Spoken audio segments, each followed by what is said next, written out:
Meeting to order. Pledge allegiance to the flag of the United States of America, to the republic which stands one nation, under God, indivisible, with liberty and justice for all.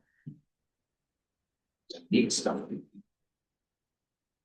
As a courtesy, the Hopewell Borough Planning Board offers remote viewing of its meetings using the Zoom platform. Remote access is provided for viewing only and is not guaranteed. Questions and public comments cannot be made online at this time. Anyone wishing to participate must attend the meeting in person. And notice this meeting has been provided to the Hopewell Valley News, the Times of Trenton, Trentonian, posted on the door of Borough Hall in compliance with the Open Public Meetings Act. Suzanne, would you do roll? Mayor Kennedy. Here. Mr. Buda. Here. Ms. Baxter. Here. Mr. Donaldson. Here. Ms. Lyons. Here. Ms. Perry. Mr. Young. Here. Ms. Borough. Here. Ms. Koala. Here. And Chairman Michael. Here. Let's take a look at the minutes from the February 4th meeting, and I will entertain a motion to approve when you're ready. I move to approve with the one little spelling error I think I was present. You decide. that, I mean, you were here. Yeah, so how do we deal with that? So Lou was here for most of the meeting. He was in the back and he has now listened to Watch, yeah. or watched the testimony. So he's in compliance. He can hear the 57 application. So how do we mark him on here? We have him as absent, but he really was here for part of the time. So then we'll just have to mark him as attending, and then what we'll do is we'll follow up and we'll actually include a written certification. Right, Chris Provide provided you you, to bring that. and Okay. then you'll be fine So with that. we'll just move him from absent to present. Okay. That's my only. Okay. I'll second. All in favor? Aye. Opposed? Abstained? Right. And we have four vouchers on tonight, and I will entertain a motion to approve those. Second. All in favor? Aye. Opposed? Abstained? Thank you. At this point, I'd like to open the meeting to the public for discussion on items that are not on tonight's agenda. And I'm not gonna do the other part because there aren't enough people here to worry about that. So, I'll open the floor for anything not on tonight's agenda. Seeing no one come forward, close the floor. Next on the agenda is 66 West Borough. So. And I find 66, somewhere over here. You all know 66 West Broad, it's the house with the fallen down porch that has now been demolished. And I gather that, plans were submitted, for permit without having come before the HPC. And the only thing that affects the HPC is the reconstruction of the porch. So we're going to go to the next one. So this is the current state of the building, and then the next one, this is what it looked like before we took it down, but, the intent is to replicate the porch as it Not like that, okay. it originally was. So, next one. Oh, I sent another set of drawings over, which I guess you didn't get. No, I'm sorry. Go back to the first page. The first thing, when they did this lovely artistic rendering, not of this building, missing a window, columns in the wrong places, but it looks very nice. I asked them, please do not put somebody else's building up there. Next page. So this is the existing layout. Again, none of this matters to us. All we're caring about is the front porch, which they just showed the columns and the steps. Next.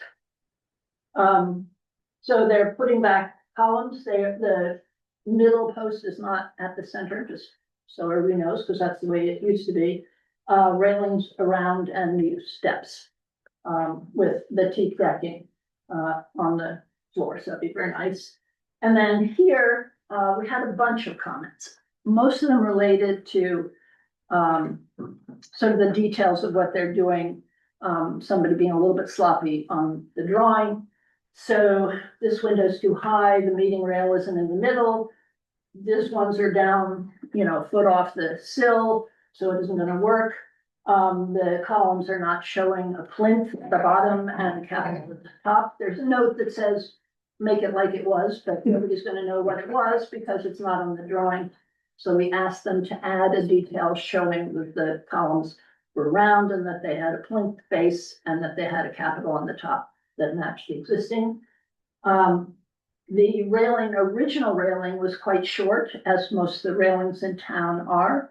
The code says if the deck of the porch is more than 30 inches off grade, you have to have a 36-inch high railing. Don't need it here because it's not above 30 inches, so that they can put the 24 to 30-inch high railing, which is more in keeping with the house and also nicer for when you sit on the front porch to look out at people and not have the rail right at your eye level. All the windows are going to be 2/2. We're not doing this funny leaded glass thing in here. The door should be a panel door, and the existing building has corner boards again that they left off. They are intending to just repair whatever siding. Basically, it's in pretty good condition most places, so they're just gonna replace it in kind. This window is also a little bit too high. There's actually trim pieces again. It's just the nicety of the drawing. If you're gonna go to this, draw the right building. And then the next one, and basically all the comments that applied to the front, all the windows should be 2/2. The door should match the front door if they want to have the glass light, and the railing would be shorter here. So with all of that, we recommend approval. Were the original windows 2/2? I think so. It's hard to see in the photographs because Oh, yeah, but it's, yeah. it's behind the storm window. Oh, that's interesting. Yeah, there aren't that many of those in town, are there? Yeah, My house has them. Really? mine's 101. Mine's 6/1, yeah. 16 of them. Oh. All right, you win. Expensive and unreplaceable. Yeah. So, I think the plans look terrific. That's a relief. So are they going to update the plans yes, before we'll have to update the drawings. I'm not sure because it's already gone in for permit. I'm assuming they're gonna have to resubmit. I know in the old days, you'd go in with your little red pen and you'd write on it, look, change this to 2/2, do this, and you'd write it. But now I assume that they will resubmit as part of the. And the building department knows Yeah, the building department stopped them and said, you can't do them. So all of that part worked. okay, good, So it sounds like building's waiting, so they'll wait. okay. So Excellent. I think they may proceed with the interior. And it's just, and they wouldn't be building the porch now anyway. Questions, comments? I'll move to approve. Happy second. Third. Do a roll call for this one. And who motioned? Who was the first? Me, Mayor Kennedy, Yes. Mr. Huda, Yes. Mr. Donaldson, Yes. Ms. Lyon, Yes.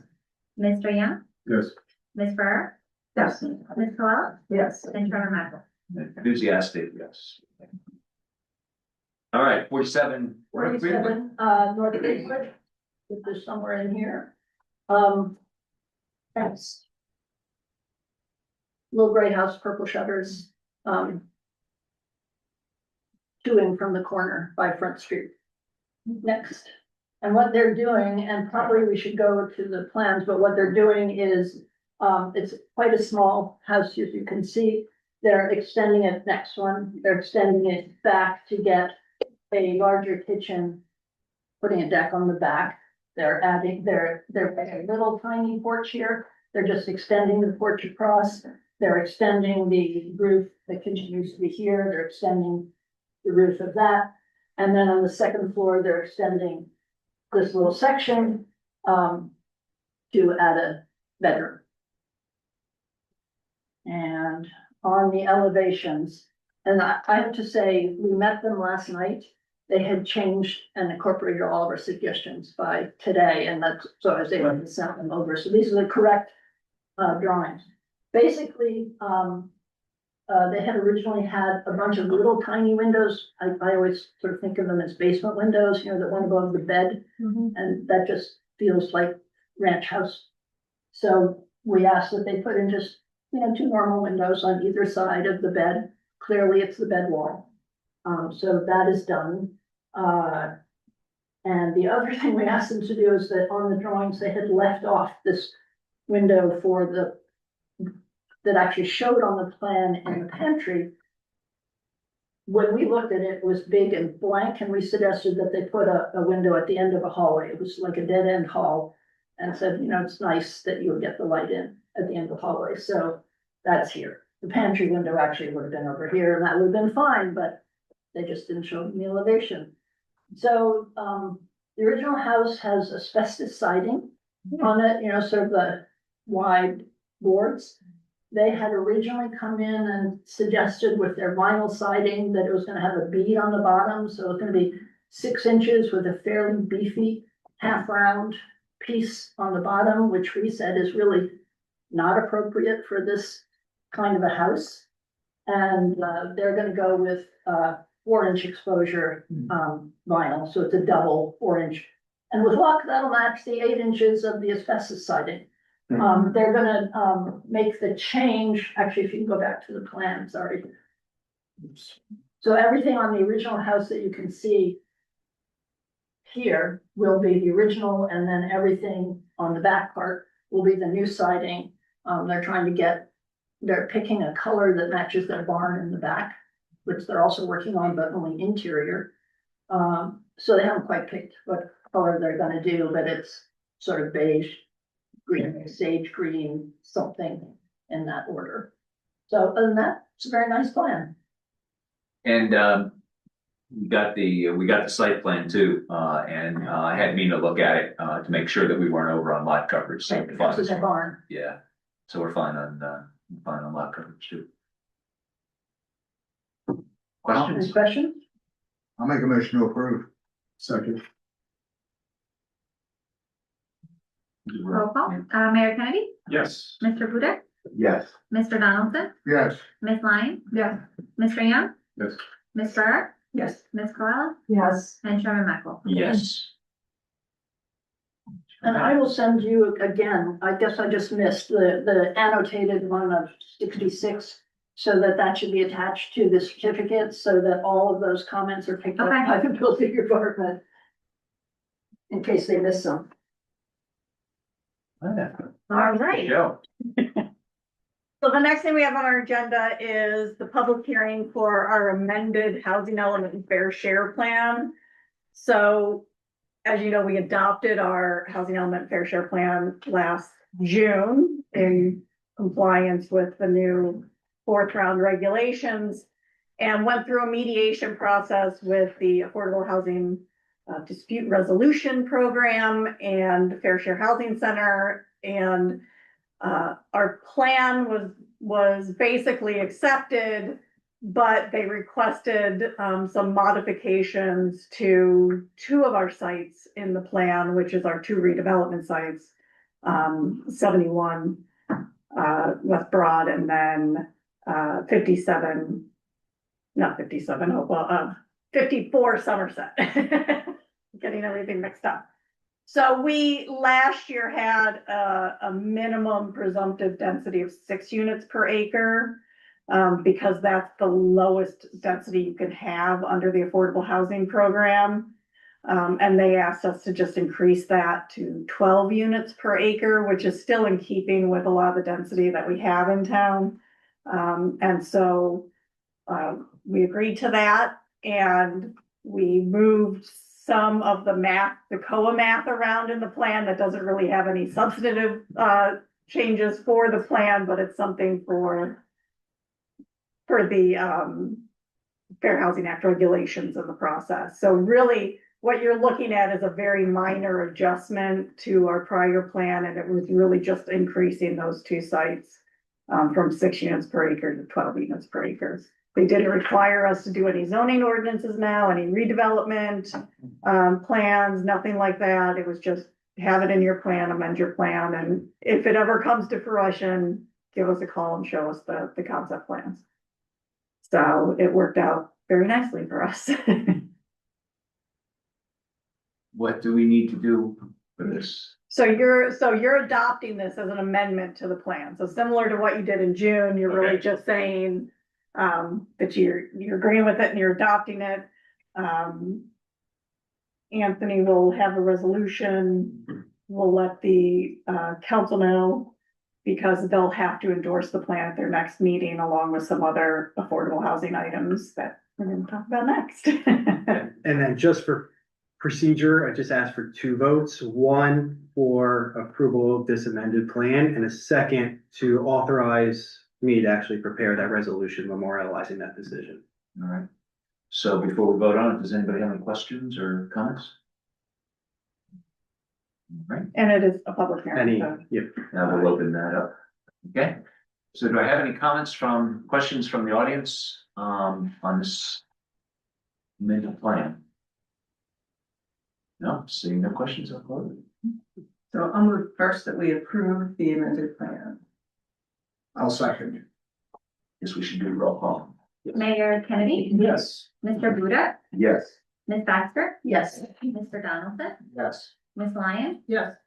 Mr. Young, Yes. Ms. Burr, Yes. Ms. Colella, Yes. and Chairman Martin. Yes. And I will move that we authorize Anthony to prepare the necessary documents. Second. Mayor Kennedy, Yes. Mr. Buda, Yes. Ms. Baxter, Yes. Mr. Donaldson, Yes. Ms. Lyon, Yeah. Mr. Young, Yes. Ms. Burr, Yes. Ms. Colella, Yes. and Chairman Martin. Yes.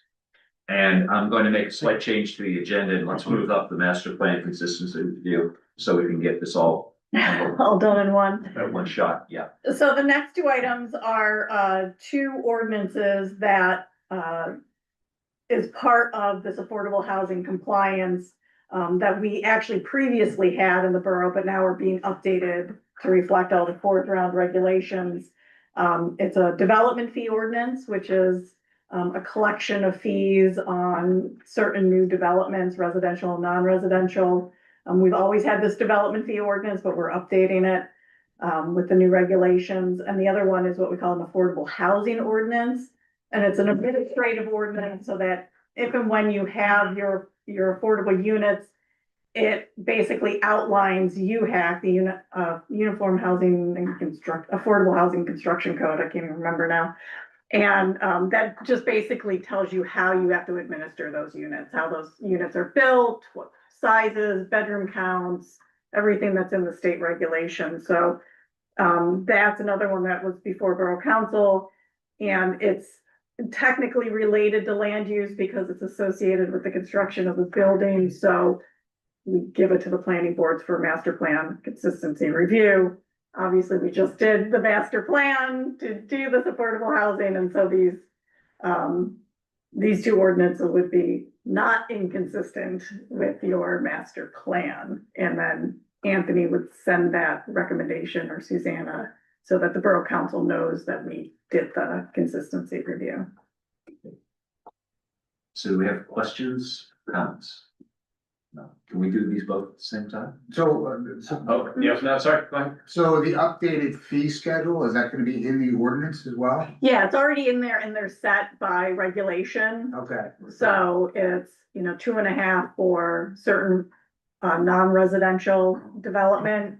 And it's, 1 to 1.5 for residential development, but it's triggered by like how much is increased. It's not anybody who's coming in to do an addition. It's, a new building, Okay. a more intensive use. There's specific things that trigger it. And quite honestly, nothing that we've done in the borough in the last 15 years has actually triggered that development fee ordinance. Because anything that we've done new that's been larger, we're capturing our affordable units on that site. So they wouldn't be subject to the fee.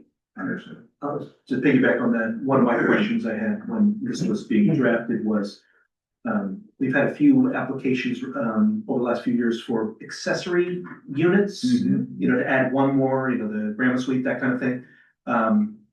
That would not trigger the heightened fee. You know, that's not the type of density, but if I'm remembering the answer correctly, that would get the larger fee. It would just be a regular development fee like anything else. So you're talking like a multi-generational type housing? Yeah, we've had a few that have been approved. Those, that's not the kind of density increase that triggers the larger 6%, is that what it is? Right, right. There's a provision in there that if you're seeking the D five Oh. density variance, that you get a, he's like, what are you talking Yeah, I'm about? sorry, you looked. Right, we I'm have thinking about not, the Ds. some areas have not had an application like that. We had one that potentially was gonna come in and then change their plan, and so we didn't have that. That's the only one that we've ever had in the Larger borough. projects have tended to done inclusionary units. Right, so We have this fact. it's supposed to, if there is a project that will otherwise trigger an affordable housing obligation, whether they're going to either produce the units themselves or put up a monetary contribution in lieu of that. That's how you account for it. So that's what you're covered either way. Do I need to open this to the public? No, because it's a consistency review. We don't open this. They'll have the opportunity to speak at the next council. Right, yeah, the formal hearing will be at the council meeting when we do the adoption. And second question, can we do both at the same time? You can, because this is just gonna be a written notice to council that this was deemed. Okay. I'll just say Not consistent. inconsistent. Yeah, do the double thing. Just need a motion. Okay. Mayor Kennedy, Yes. Mr. Budek, Yes. Ms. Baxter, Yes. Mr. Donaldson, Yes. Ms. Lyon, Yes. Mr. Young, Yes. Ms. Borough, Yes. Ms. Coella, Yes. Chairman Michael. Yes. And you guys don't have to hear about affordable housing for quite a while. How many months? I just jinxed stuff. Okay, next up is DPW, the Department of Public Works. Hello. Hello. Honey.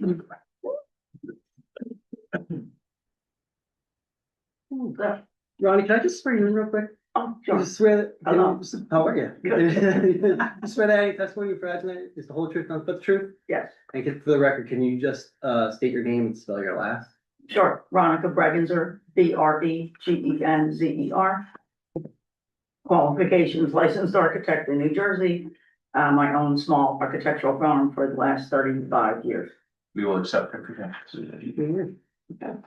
So we are here visiting the Hopewell DPW, and thank you for having us. And next slide. So I thought we'd start with a small, how did we get here? And for those of you who don't know, this project has been sort of going on and off in various forms, various costs since 2018. We looked at a lot of options, putting buildings on top of cisterns, putting them in the front, putting them in the back, taking some down, not taking others down. So we looked at a lot of options. And these were a lot of cost sensitive reboots, as it says. Sometimes we get partway through and realize it was too much. And also where the borough's finances were at the time, which also varied, that also swung this pendulum. Right now, you can see 2.77 million bonded, $3.2 million estimated cost. What we've been doing as far as design and outreach, and I would say council has done a lot of this. We had a June 25 presentation. They did coffee on site, neighborhood meetings, other site visits, the dedicated website. We've been to HSP twice. We visited Allison, Michael, and team back in December of 2020, and we visited them again last night. So we've been there twice, and then Capital Review. What's happened in that time since June to now, we've redesigned the project. There's some significant trees, if you're looking at the DPW, to the left side, specifically two Norway spruces, 36, a large white oak, which is actually on the neighbor's property, followed by another large white oak, which is heading towards Burton and out of our way.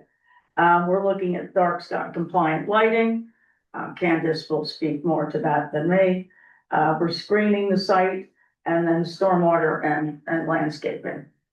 Next, for those of you who may not know where the DPW is, it's on Burton Avenue. We have Greenwood, Front Street, and then it's back in there. Backing up to Joe Ruggieri's property. This is an overview of the site plan. There's a little wood shed, which we plan to move. This building here is building number 1, as we call it, which is going to be added onto. Currently, building number 1 houses what you would call their break room, their offices, their shower, for those of you who have been in there. It's also a garage in the front. Building number 2 houses the water department and Alan and David's offices. In the back, we have the metal building, which is in disrepair, and the salt shed, which is even worse disrepair. These two are 2 big concrete cisterns, which used to hold the water and do not anymore. Next slide. I just thought I'd start with, it's a little hard to read, but this is a plaque in the DPW. And it says Hopewell Waterworks erected in 1914. So when people say, why are we saving the little buildings? What's the historic significance of that? That's why we're saving the little buildings, because it's part of Hopewell's heritage. Hopewell takes pride in saving historic buildings, and that's why we're saving them. Next slide. And here are those 2 little buildings from the, probably added to since 1914. It's a unique block structure that have slate roofs, very much in disrepair. This would be approached from Burton Avenue. And then just closer as you're driving through this is their main drive. You can see the trash in the back there. Next, here's some pictures of the sides of the building. Next, this is one of the open houses. Here they are in the water building, and here they are in the garage building. Nice close-up of the garbage and the metal building in the back. You can see the cisterns a bit on your right there. This is the side of the metal building, and this is the salt shed, which you can see is braced with some lumber that Alan came up with. You can see various trucks, parked around also. Next. This is looking towards the north. I'm sorry, towards the south at the cisterns behind that fence. Next. Close up of the cisterns, in case you wonder what they are. Big concrete, thick, in the ground, probably about 16 inches thick. Next slide. The 2 buildings from the rear and some of the equipment. This is the little shed which we plan to move. This also is here to highlight the trees. You can see the 2 spruces here and here, followed by the oak tree on the neighbor's property. Next, this is from the front. Again, looking at the trees. This time the oak has the leaves on it, which is a tremendous tree. And you can barely see the spruces, but they're still there. Next. So here's coming to our site. Here's where we started. In fact, in June, you can see it fading away. There goes the rain garden, and the building just moved. So in order to protect these trees, we redesigned the building, took out almost 7 feet, 6'8" to be exact, and pushed it towards the south side. These circles around the trees, we had Bartlett tree experts come out. They came up with a tree protection area, and those are the circles around that. We're just touching it here on the dig line, just here with the 2 spruces. The oak is safe. The oak always was safe, but it's even better, of course, the more we move away from it. Some of the things that have been added, the ADA parking was there. It moved over here to be closer to the building. We added the turnaround in the front. Candace did that as large trucks have to pull in, get to this trash area, and then they're gonna have to back up into the turnaround and then onto the street. Same with salt. They would come in here and then back down and hit the salt building, which is here, and then be able to drive safe out. We don't want those large trucks having to try to back up onto Burton Avenue. So there's the addition. The building 1 is a shop garage. The small link here links that to the existing building, which is now going to house a new break room, a real break room, a toilet room, shower changing room, locker room, 2 offices, one for Alan, one for, Dave. And that's it there. Building number 2, which had offices, is now just going to be used for storage.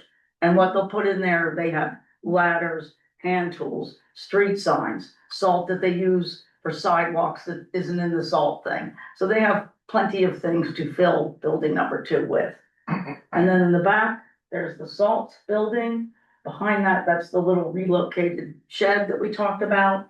And this one is a new 3-bay garage that they're really looking forward to having. It'll allow them to take the 2 biggest trucks that they have, put the plows on them, put the salt spreaders on them, pull them in the night before it's going to snow.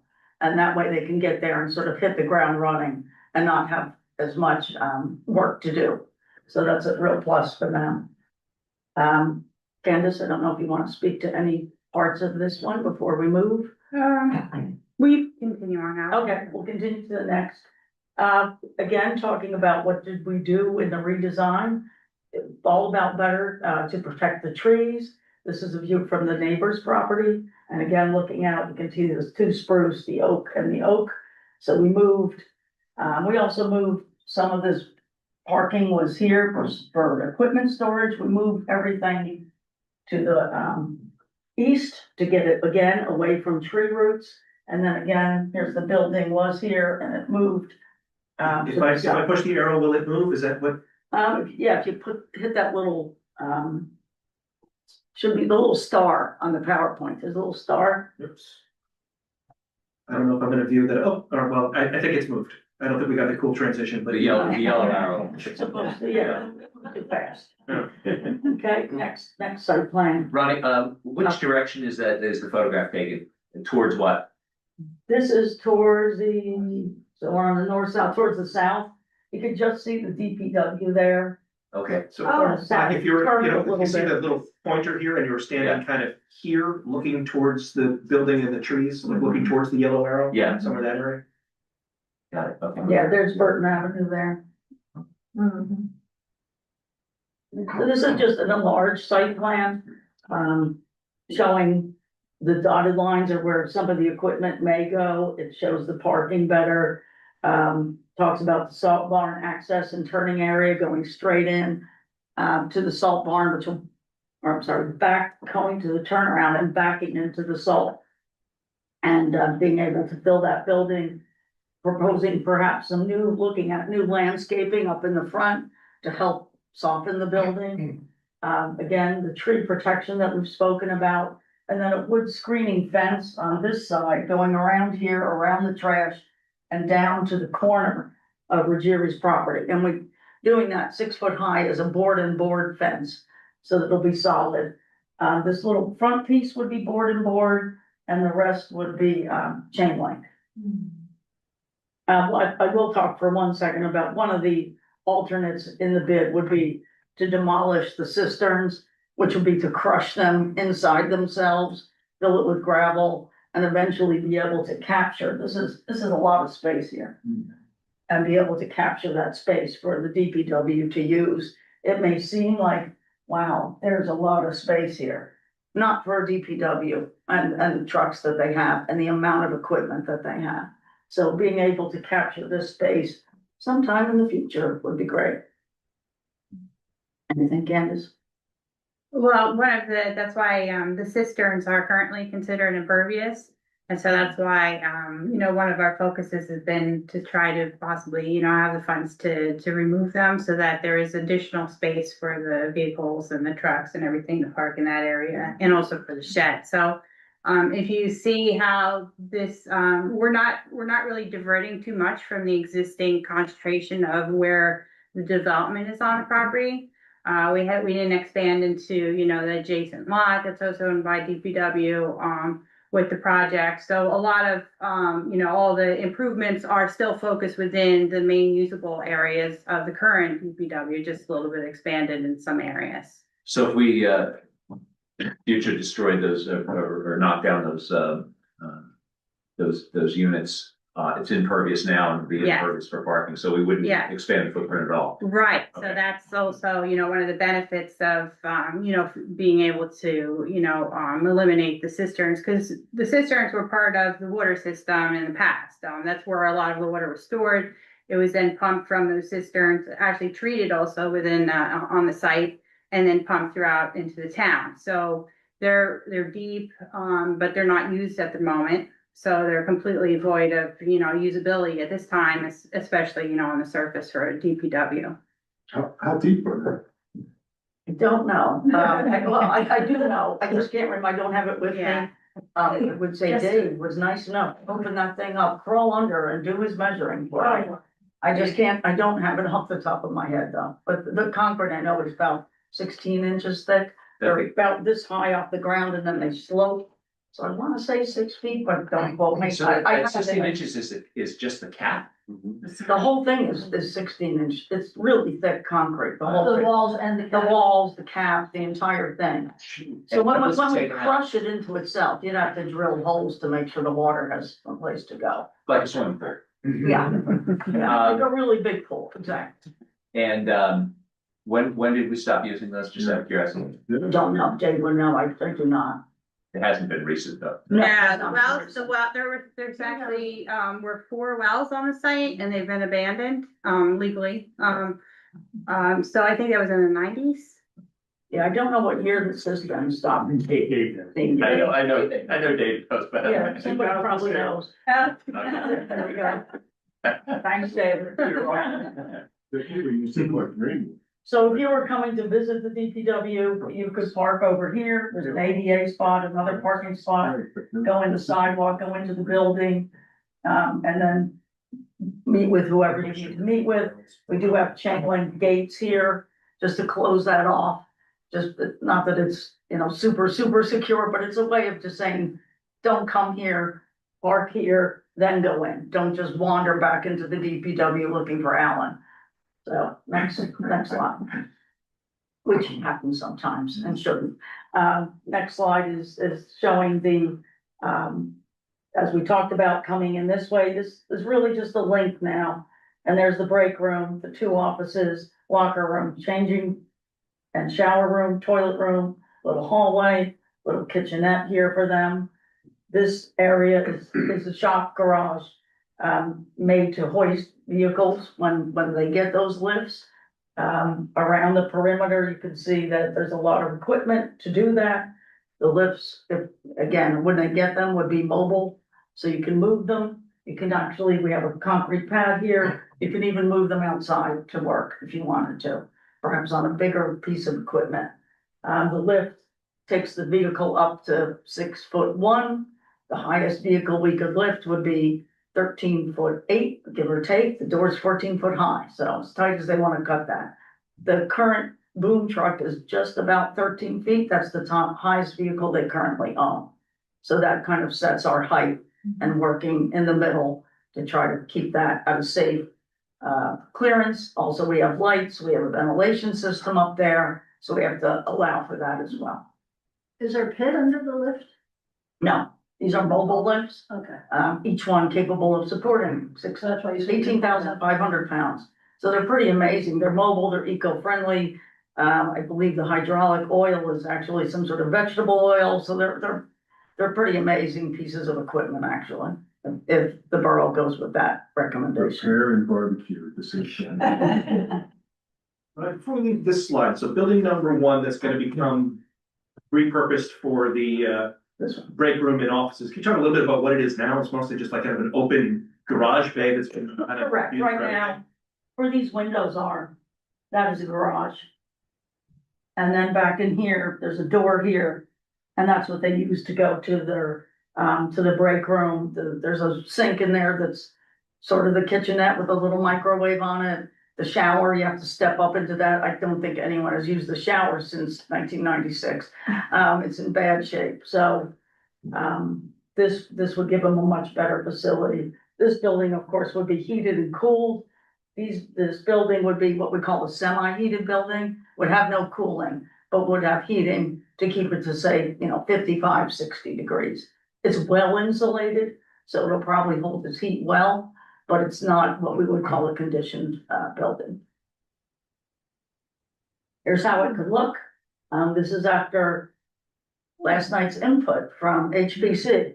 So what we did was we, at their recommendation and neighbors, we turned the gable to face Burton Avenue. It used to be going the other way, but we turned it this way. We added a couple windows here. Right now it's at a 4 and 12 pitch.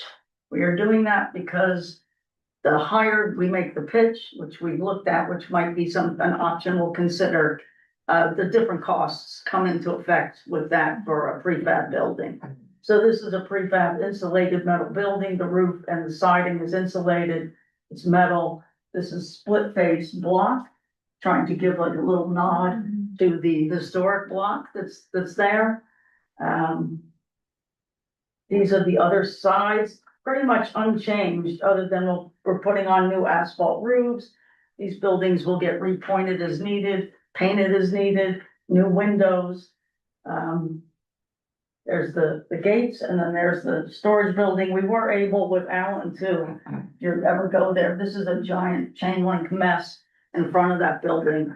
That was like that because of the water system. He does not need it. So we're able to take all that away, which is nice because you get to see the little historic buildings much better. Next, this is looking at the back of it. 14 foot by 12 foot wide garage door. The link, which just goes through. These are the little windows in the shower and the changing room. The back of that, building number 2.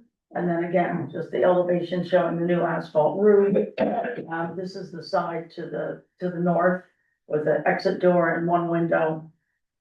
Again, when we flipped the roof and switched to 4 and 12, we were actually able to lower the height of the building by 18 inches today. So, I know some people were looking forward to that, so we were able to work that in next. And here is a height diagram, just so, in the borough, in the R75 zone, a house can be 35 feet high. So this is just showing a 35-foot high house in relationship to what we're proposing to construct. The heavy dotted line is just something we're looking at. It would be trying to make this roof pitch match that roof pitch, which from a historic standpoint would be lovely. But we just have to look at that with costs and those sort of implications if we can do that. So a lot of these elevations, some which we just spent today changing them, they're a little bit still being worked on in flux. That's what we're calling them, a concept now. So we did the best we could with the time that we had to flip everything around. Next slide. This is the 3-bay garage in the back, pretty utilitarian. 3 nice garage bays. There's the big vehicles with salt spreaders and their plows. This is other miscellaneous mowers, shelves for the guys. Basic, no bathroom. They would go up front for that. Basically just a big garage, which I can tell you from talking to them, they're very happy to get. This is the salt building with its door there, and then behind there's gravel, and you can get to the little shed that direction. And then slide for this. This is also a prefab, pre-engineered metal building. In this case, we did go with, the lower roof pitch on this because it's less expensive to go with the low roof pitch with metal buildings. And in the back, it's not really visible from the street. The little salt shed is a stick-built building.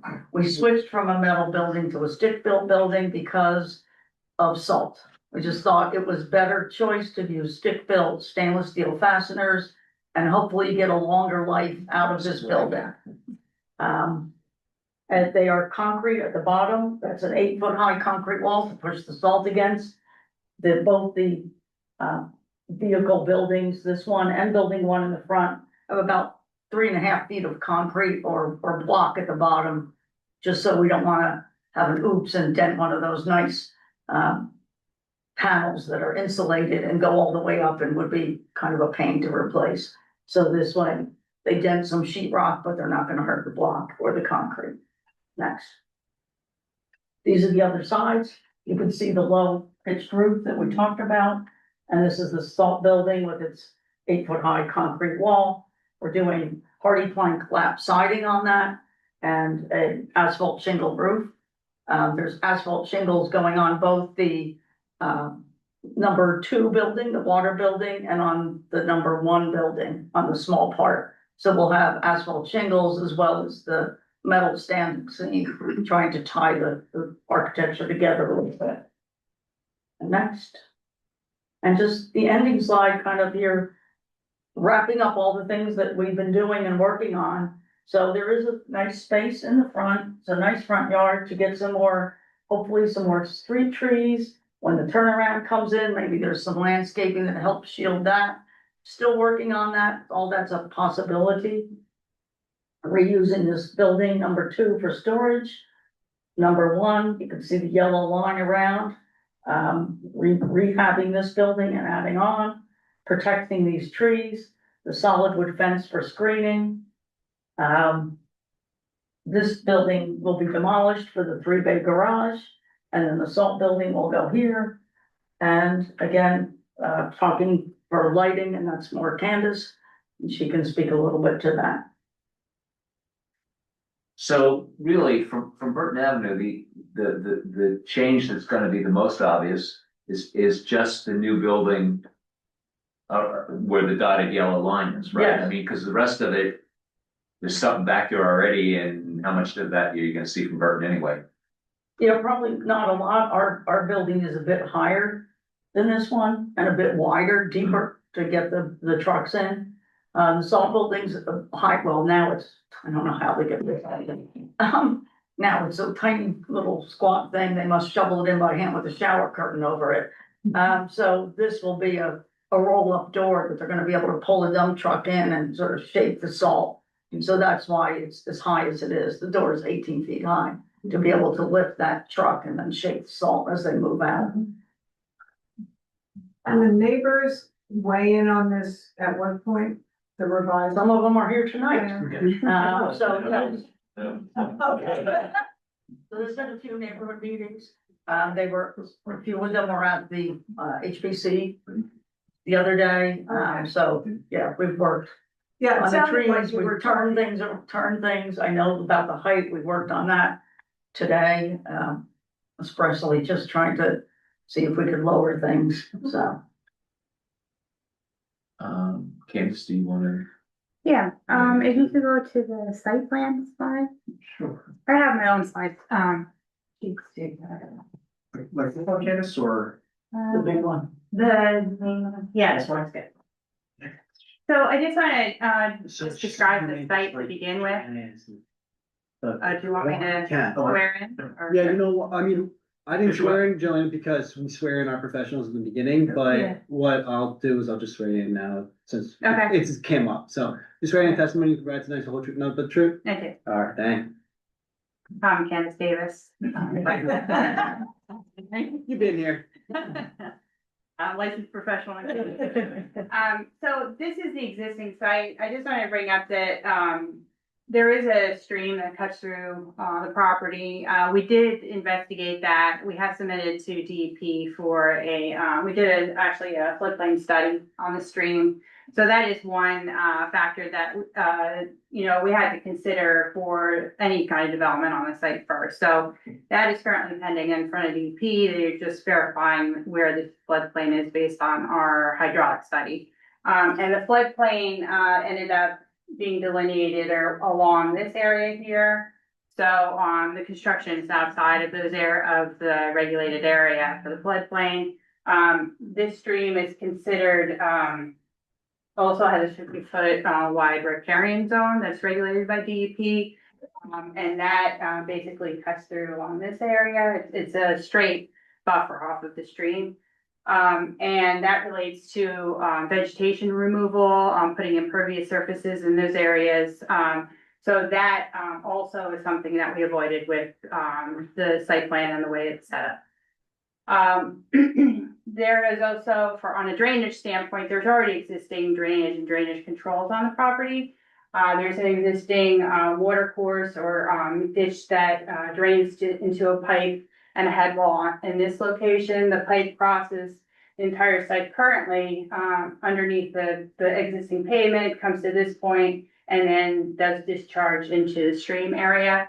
The section that's from, in this area here will not be changed, but the section, through here is going to be, redone and changed to accommodate, a better, drainage, pattern and flow for the site. We'd also proposed, there's an existing inlet in this location here. We are proposing a couple more inlets. And by doing that, we're able to control the runoff from the site. Again, we are increasing impervious slightly on the site. We're not, triggering the major stormwater rules. But with some of this additional pavement for the turnaround and in this areas here, we did increase impervious. And to further, enhance the drainage, existing drainage pattern and system, we, did propose some inlets, and additional piping to, route the runoff off the site. There was a lot of, within 24 hours, or actually within the past week, there's been a lot of work to protect this property line and these trees, and also to preserve the green space on that side of the property. And in doing that, there had been previously a lot of swales and a lot of deeper grading that was done in this area here, including a rain garden that we had in the past. We have removed that to accommodate and keep the tree protection areas from being too disturbed and the root systems for the trees. So some of that grading has changed now, and there's other options that we're looking at for the stormwater in lieu of rain garden. The other factor that came into play a little bit was, there's fencing already on the site. The fencing is currently chain link. It was required for the water system for protections. So a lot of that chain link is going to remain. That's all in this area here. But as Ronnie had mentioned, we're also proposing board-on-board fencing along this side where there's currently no fencing, and then a little bit in the front here. And then the last thing I want to talk about also was related to lighting. There are security lighting proposed for the entrance doors. And then in addition, because it is a DPW site, there is a requirement for safe lighting for visibility for the employees, especially in the nighttime, and emergency services. So we are looking at lighting design that would be dark sky compliant, at least with the fixtures. And there is quite a bit of availability in that regard that I've seen. You can even get I've seen playing fields even being dark sky compliant certified. So there is a lot of option with that, and that is something we are exploring at this time. So does anybody have questions? Any questions up here? Sounds great. Sounds good. Yeah. I think it's a great plan. Long overdue. Yeah. So, one of the things that we discussed on Friday, with, just the timeline and the scheduling. One of the, concerns we do have as a team is to, initiate the whole process of going out to bid and then starting construction and getting into, before the winter comes to play. Trying to. Change. The change impacted that by a month. Okay. So, that's one of the concerns that we have, because, this is your only DPW site in the borough. So they have to, all the equipment and all their processes that occur during summer, during spring, summer, and fall, and into the winter, all of that still has to be accommodated for your borough while we do a full construction here. So, that's one of the concerns, that we are still working through on scheduling, because if we get started this year, we have to try to get that construction done by winter so that they have we have a location for salt to be stored for the winter. and, moving forward in that regard. So that's a real concern for Hope. or looking at, because of these changes, that's gonna take a little more time, looking at perhaps a way to, in this, in the bid, right, that the salt building would be completed first. So And stated, and it would be required to have access to that, so if you're working up here, in the shower or something, that we at least have the ability to use the salt building, so I think we might be heading towards somehow writing that in a way where that's gonna be the way it works, because at this point, it's all getting pushed a little bit towards winter. So we'll see, but that's, as Candace said, something we've got to work out. How long does it take them to erect a metal building typically? I think they go fast. I think it's the concrete which takes long. The salt building being conventionally framed could be done quite quickly. But it's that staging, right? They're gonna wanna do all the concrete at once. Yeah. So, we'll see how we do. If they come just once for doing the salt faster, we'll see. It's hard to know right now. The overall project, we're anticipating 6 months, if that helps. That's a rough estimate at this point. how quickly do you think you can get the bids in? We were hoping, and we're pushing back and forth, we're pushing for like almost a 2-week bid turnaround. Well, I know, but Kansas is 3. Ron is making him try to do 2. I don't know that we can, it's a fairly large project. Let me know how you do that. 'cause So there's you- the balance of going out to bid, how long we're gonna be out to bid, Right. and being able to, get the best prices. Right. So, And then also we're working on that. hit the meetings correctly so that things get approved properly. So it's Yep. it's getting tight at this point. Was there anything that the public works guys anticipate needing in the future that the site, that they, I this would may say, affect the site? I would think if you could, give the, no, sorry, go back, it was fine, sorry. Back to the big site plan, these. Without one single doubt in my mind, if you could remove the cisterns and brush them down and give them that space to park in and to use, that would be huge for them. We can't build enough garage space on this site to get every single piece of equipment in the garage. We just don't have the room. Right.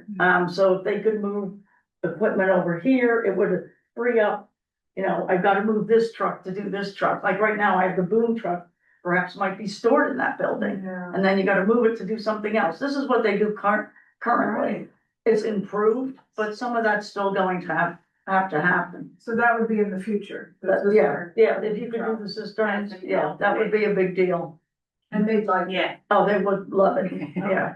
Yeah, without a doubt. I think you both mentioned the term options in bidding. Maybe just talk a little bit about what that means. I think there's a few things like that would be put in the bid package, but as an option, and maybe just talk about how that works or what that means. One of the alternates was to get rid of the cisterns.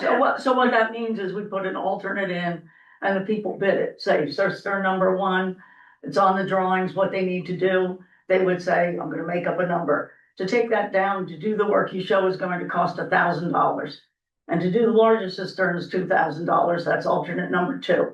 When the bids come in, if we come in under, the borough now knows what those options cost. And they would be able to say, yes, we want to do alternate 1 or alternate 2. So they're both add alternates. They're both add The alternates. whole project. Correct, we need to do them as add alternates, and we're doing them separately. I would say even if we could get one of them removed, that would be nice, and do the next one some other time. So that's how the alternates work. Right now, I believe that's our only 2 alternates that we have. And in general, that's cheaper to do it as an alternate rather than later on. Well, we can't keep adding and adding and adding in, and then the bids will come in too high, and you have money that's bonded and things, we don't wanna jump over our limits, so. When you would also need to have specifications for all those things, correct? Yes, yeah, it would be specified, if the borough said, yes, do it, then it just moves ahead, it'll all be done, we'll have it all ready to go. It's just that it'll be a matter of whether the borough wants to, when they see the numbers, pull the trigger on that or not. Okay. It also gives you a number for at least a baseline for the future too, if you can't do it this year, maybe you look at it the following year and say, okay, the bids were around this number. We have a sense of where that might be.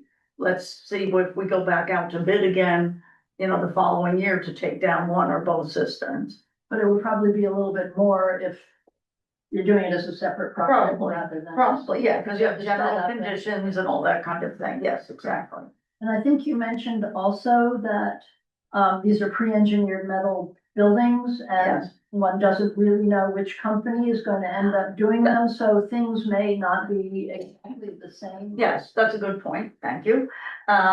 So what Allison is referring to in public bid, my basis of design is a Butler building, which is you know, as metal buildings go, pre-engineered, one of the better ones. I talked to them and they didn't really think they'd be bidding this project. Because it's hard for them to get that low bid wins. So there's other metal building companies that would probably be bidding this. And that goes to things, especially what we're talking about in HPC last night, color. So when we look at it, we talked about browns and tans for the building. I think when we get who's doing this and we know what metal building we'll get actual metal chips and be able to meet with HPC again and talk about colors again.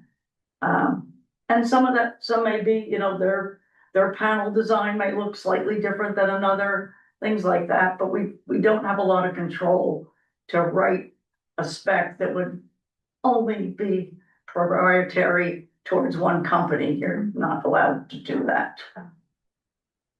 And again, I'm gonna assume that you talked with Public Works and they gave you a wish list of things that they would want. Somewhat so, yeah. I've been meeting with them on and off for years. Alan and I spent, I don't know, 2 days together maybe, measuring every truck and piece of equipment. And then we went over how it might work, met again.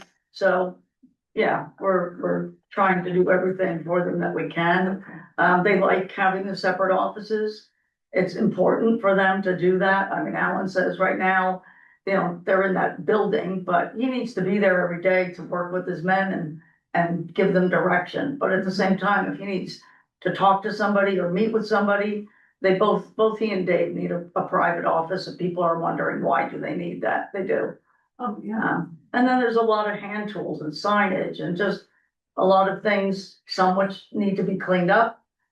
I don't know that you need to keep saving, you know, water hydrants and things like that, but I think that'll get worked out as American Water, you know, moves in. You're saying, Yeah, auction. I think, yeah, I think at this point, if there are no more questions, I'm gonna open it for comments from the floor. So if anybody wants to speak on this issue, come forward. Be sworn in and, yes, come. I just have a question. Can you go to the very first slide? I was sworn, yeah, just in case, like, there's usually a question always ends on the so I'll swear you in, and then you can just state your name and spell your last. Okay, So you swear any testimony provided to the board tonight is the whole truth, nothing but the truth? yeah. All right, state your name, please. Susan Pillar, Pollara. So first I want to say thank you for the approval of the 66 Broad Street porch. I used to own 64 to 62 West Broad Street. And my family and I were taking bets. Literally, we had a date that we thought that porch was gonna come down, so like on its own. So that's tremendous.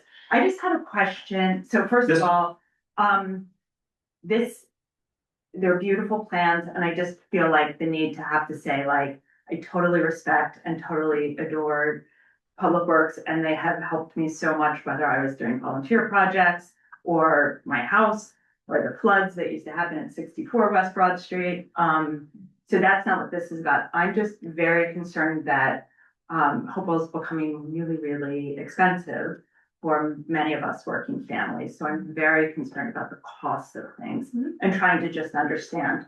So on that, one the next more slide, slide, yeah. next slide. So where it says, so 2.7 million, that's already bonded and it's definitely already included in the debt. Yes, yeah. Okay, that's awesome, because at some of the council meetings, there was still not complete clarity on that. so of the approximately, and I apologize on the exact number. No, that's, 7-ish million of debt that we have that will be defeased with the $6.4 million from Asian American and the 1 point something of debt reserves that we carry for the bonds. That is included. There's also a $200,000 grant that we got for part of the project. So that is money that is in hand when this project happens. That will not be new spending or new taxes. It's money that is already allocated essentially. But we'll have to take out like another million for it, or a little less than a million, like I'm just trying to understand how it gets funded, the extra part. That's Well, not- so, if the bids come back at 3.2, we've already Then committed, it's covered, what's that? then it's covered, the 3.2, I'm sorry, I didn't mean to know. Yeah. So if the bids come back at 3.2, only 2.7 is already essentially in hand. Mhm. The $200,000 federal grant, and if bids come at 3.2, we would be short $300,000 Okay, and have to decide whether that's appropriate to use perhaps the either additional reserves. We've got about $2.7-ish million in regular reserves, and then potentially some of the first, if it's about $1 million a year in savings that we'll have each year after the closing to allocate some of that. that's awesome, so like our taxes won't be impacted by I this. mean, like, if we were to do today a $3.2 million project and defease all our debt this year so that we would stop paying $1 million in debt payments, Mhm. we would have the money for this, and then still in the first year, $700,000 of extra money that we were spending this year Great. to use for other things or tax relief for. Perfect. Yeah, thank you for explaining that, because I know that's not entirely what this meeting is about, but it really, is great to hear that this can be done and not impact the taxpayers. Thank you. Thank you. Is there anybody else that would like to speak on this project? Come forward, I'll close the floor. If someone my glasses aren't as strong. I think the controls to stop sharing are like somewhere here, and I can't actually see them to stop it. So those ones, I had a screen and I literally. Tell them where And it's maybe if on your computer, you can like force me to stop sharing. I literally can't even see what the button is. So I guess if you're watching on Zoom, you're still gonna see this full screen until someone with better eyesight can locate that. Or Susanna finds I think there's a button to stop me from sharing. So maybe we'll just continue and apologize to those online that the speaker will be really small and this will still be on the screen until. Okay, Thank you all. thank you, and thank you, Candace. So, we have any questions or comments before we? All right, then I'll entertain the motion. Yeah. I'm sorry, Yeah. I wasn't sure what we would be moving. I don't think any action is. Exactly. Yeah, no, but what I was gonna suggest is, that I don't know if any administrative things need to be reminded. I know we usually meet this often. There's another meeting coming up in March. You know, I don't know if it it's a helpful time to remind the public about, about the Yes. next meeting. Yes. So, for those of you that attended our last meeting, you know that the application for 57, Hopewell 57 was continued to our March meeting. And so the next meeting is March 4th, and we will be hearing Hopewell 57 at that point. Same place, same time. We'll be here. Same place, same time. Yep. Starting with architecture. I believe that's where we left off. Yes. And more chairs. Yes, and we will be adding more chairs and again, if you want to participate and have comments or questions, you need to be here to do that. We can't do that via Zoom yet. Anything else? I know. Move to adjourn. The school. I will happily second. Presentation. All in favor? Aye. Aye. Thank you. Opposed?